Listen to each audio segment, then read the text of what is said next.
guys, today we are at Kawi Wildlife Park and today we are going to see a lot of animals and their behavior. So let's check it out. Okay, now we are going to see our chosen animal. But as you know, here we have a lot of range of animal, but we are going to focusing on this one special animal. So guess what? Have you ever seen this animal? So this is emu. Emu are the second largest bird in the world after ostriches and native to Australia. Emu are flightless birds, but they are very fast runner and can reach speed up to 30 miles per hour. Oh, how cool is it, right? Emu have long, slender necks and legs. Their necks are about 2 feet long and their legs are about 3 feet long. Emus have 3 toes on each foot with a sharp claw on each toe, which is used for defense and for digging. Emus are covered in brown feathers. They are soft and shaggy. Their feathers on the neck and head are sparse, and the skin underneath is blue. They have a small, hooked bill and a small tongue.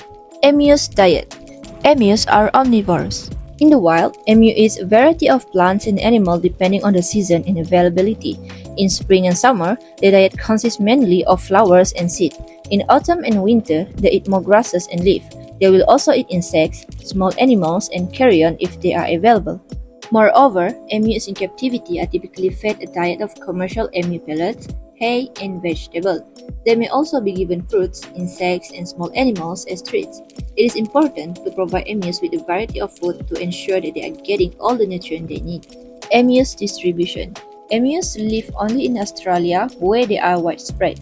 Emus also live close to Australia's big cities, but are no longer found where native vegetation has been cleared for agricultural land. The common emu is the only survivor of several forms exterminated by European settlers. The International Union for the Conservation of Nature and Natural Resources (IUCN) lists the common emu as a species of least concern. Ecological study estimated there are more than 630,000 adult emus and noted emu population are likely stable. Historically, they also live on King and Kangaroo Island and on Tasmania, but on all three islands the species is now extinct. Emu's habitat. Emus are flexible, adaptable birds that inhabit many habitats. They prefer eucalyptus forests, various woodland, heathland, shrubby desert, and savanna plants. These birds are nomadic and often travel, so they don't generally stick around a single habitat for too long. Emu are least common in heavily populated districts in arid areas with annual precipitation of less than 600 mm yearly. Emu much prefer habitat with plenty of space to move around, and they also can be found in open areas within the forest. Emu's natural behavior and social structure. In this part, we will discover on grooming behavior, social structure, and also zoochosis. Grooming behavior. Emus frequently preen feathers with their beaks, and they do this while sitting, standing, or walking. Emus were found to preen feathers very frequently on rainy days. They lack preen glands, and hence their feathers become quite moist when exposed to rain. Emu's social structure.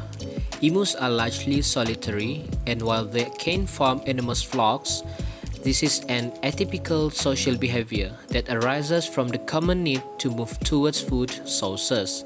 Males and females will bond and stay together during mating season.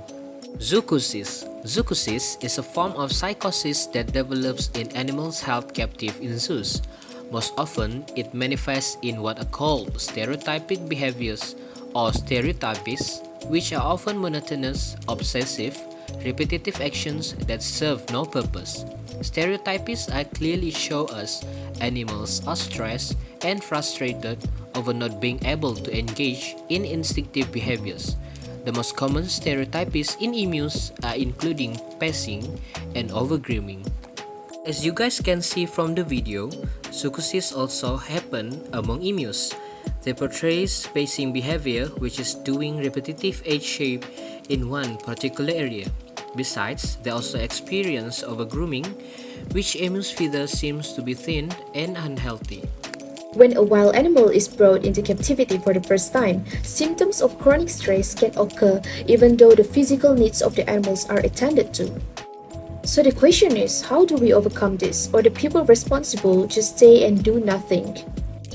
To keep these animals healthy, symptoms of chronic stress should be minimized or eliminated. How? First, by doing the environmental enrichment. Enrichment provides animals with a creative outlet for physical and mental exercise, as well as the ability to choose and control how they spend their time. Enrichment includes puzzle feeders, which motivates animals to seek for food, climbing structures, which improve environments in training stations, in which animals engage with caretakers. The list of potential options is virtually endless. Remember to consider all the sense sight, touch, taste, smell, and even sounds as if the animals are in their natural habitat. Next, what do responsible people do to help give animals in captive a better life? Improving welfare standards by provide educational workshop for animal management staff. Apart from that, improving vet welfare standard is a must. Running a workshop at zoo, pets, and university graduates to improve their clinical skills and introduce them to the latest animal welfare concepts and specialized veterinary techniques. This is so that the health and welfare of animals in captivity is better maintained and monitored. This is also aimed at preventing infectious animals disease. Next, by raising public awareness, it is to inspire empathy and promote understanding of the emotional capacity of animals and how to address their needs in captivity. Last but not least, by engaging with government authorities, encourage public representatives and policymakers to protect animals in zoos and safari parks from neglect and abuse.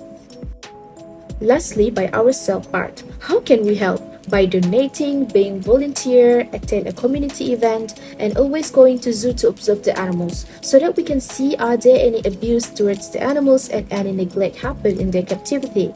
If there is any, we can make a report to the management of the facilities and government authorities. Conservation status and challenges. Lok Kawi's present conservation efforts are having trouble maintaining and enhancing the wildlife park. The lack of staff to care for the animals in the wildlife park is one of the problems. Additionally, due to infrastructure problems, the aviary has been shut down since last April. Therefore, the initiative that we can take to protect the welfare of the animals in the wildlife park is that the government should set aside enough funds and hire fresh workers. It is essential to accelerate infrastructure improvements so that all facilities can run efficiently. These steps are required to give the animals in Lok Kawi Wildlife Park a more pleasant living space and adequately address their daily needs. Impacts of the challenges. Due to various constraints faced by the Lok Kawi Wildlife Park, the animals in the area have limited space to move and live normally. They are forced to rely on the existing but damaged infrastructure for their survival while waiting for the authorities to donate funds. Additionally, the closure of the aviary caused by inadequate infrastructure and damages has resulted in a decrease in the diversity of bird species found in the Lok Kawi Wildlife Park. Hence, to conclude everything, today the emu remains abundant and widespread. Following the arrival of settlers from Europe, emus were widely hunted for oil and meat, and their eggs were collected for food. According to the IUCN Red List, the total emu population size is estimated at 630,000 to 795,000 mature individuals and classified as least concerned as the number remains stable.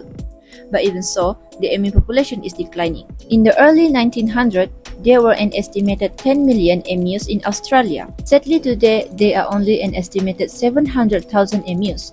And it is important for us to take in action now to share awareness about to not killing emu at will. So we hope that you can learn something from us. Thank you. Bye. Bye.